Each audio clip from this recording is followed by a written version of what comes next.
Depuis quelque temps, un phénomène discret mais très révélateur est en train de transformer la manière dont les Français protègent leur patrimoine. De plus en plus d'épargnants, entrepreneurs, cadres, professions libérales, choisissent de transférer une partie de leur capital hors de France, principalement vers la Suisse et le Luxembourg. Pourquoi ce mouvement? Et surtout, que dit-il de la situation actuelle du pays?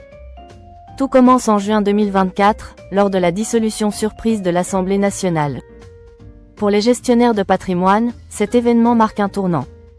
Benjamin Lemaître, cofondateur du cabinet Avant-Garde, affirme que les demandes ont été multipliées par 3 après la dissolution, et ce niveau n'est jamais redescendu. On pourrait croire que seuls les ultra-riches sont concernés. Mais non, des dirigeants de PME, des avocats, des médecins, des cadres supérieurs.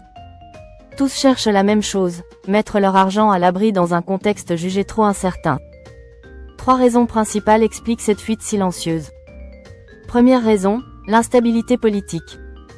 Les crises se succèdent, les réformes fiscales changent constamment, et le projet de budget 2026 avec de nouvelles taxes a encore accru l'inquiétude. Deuxième raison, la dérive des finances publiques.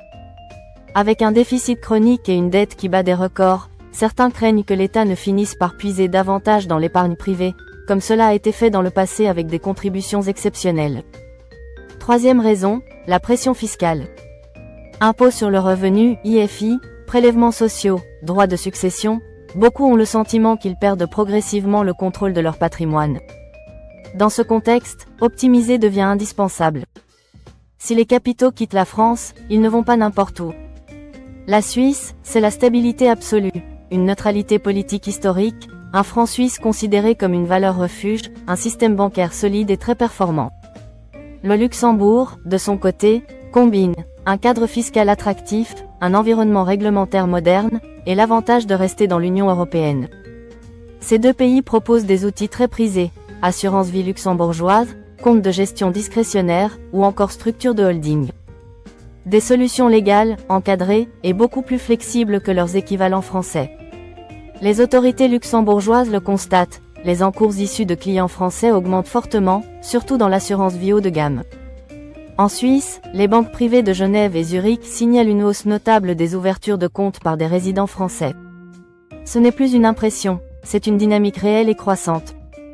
Cette fuite n'est pas illégale. C'est simplement une réallocation patrimoniale.